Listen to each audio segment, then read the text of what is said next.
So hindi nga po isang magandang balita mga idol para sa ating pambansang kamao Manny Pacquiao dahil imbis pumaldo si Pacman dito mga boss, tila matatapyasan pa ang kanyang pera matapos makansela ang laban ni Rais Alim kalaban si Angelo Leo para sa IBF title fight bukas. Dahil sa pag-overweight nito kay Alim, ayaw kasi pumayag ng kampo ni Leo mga idol na lumaban dahil malaki daw ang sinobra sa timbang ni Alim kaya cancel ang laban mga idol. At ang masakit dito mga boss, babayaran talaga ng promoter ng Manny Pacquiao Promotion at Salita Promotion ang IBF champion sa rason na nakuha nito ang tamang timbang. Magbabayad daw ang Manny Pacquiao Promotion at Salita Promotion ng 147,000 US dollars o kulang-kulang 9 million pesos para sa pera natin. Kaya alam nyo na mga idol kung bakit ayaw talaga ng mga promoter at commission na mag-overweight ang mga fighter dahil isa malaking abala talaga mga idol kapag hindi nakuha ang tamang timbang.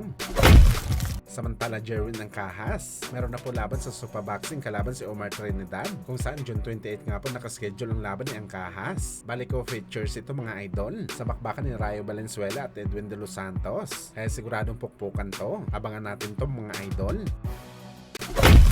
So halos lahat nga po nagsabi mga idol na sa laban ni Mayweather Jr. kontra kay Luis Castillo talagang natalo daw si Floyd sa bakbakan. Napaboran lang daw talaga si Calvo ng mga judges dahil sa Las Vegas ginanap ang bakbakan nila at kabilang nga sa sumang-ayon dito mga boss. Walang iba kundi ang ating pambansang kamao Manny Pacquiao, pero hindi lang para kay Pacman mga idol natalo dito si Floyd. Isang tunay daw talaga na hindi undefeated si Calvo dahil maski daw mga idol sa laban nito kay Oscar De La Hoya natalo daw talaga si Floyd. Kitang-kita naman daw sa bakbakan mga idol na lamang talaga sa patamaan si Golden Boy. Pero kagaya sa nangyari kay Castillo, sa Las Vegas din ginanap ang laban. Pumabor din ng mga judges via split decision kay Floyd kung saan mga idol. Suportado nga ito mismo ng ama ni Mayweather Jr. na si Floyd Sr. na kung puntusan daw ang pagbabasihan mga boss. Ibibigay daw nito kay Oscar De La Hoya ang kalamangan. Malilinis daw ang patama ng kanyang anak sa bakbakan. Pero mas marami daw bumato ng suntok si De La Hoya kumpara kay Floyd na talagang kagaya lang daw si Floyd sa kanya na hindi isang tunay na undefeated sa bakbakan.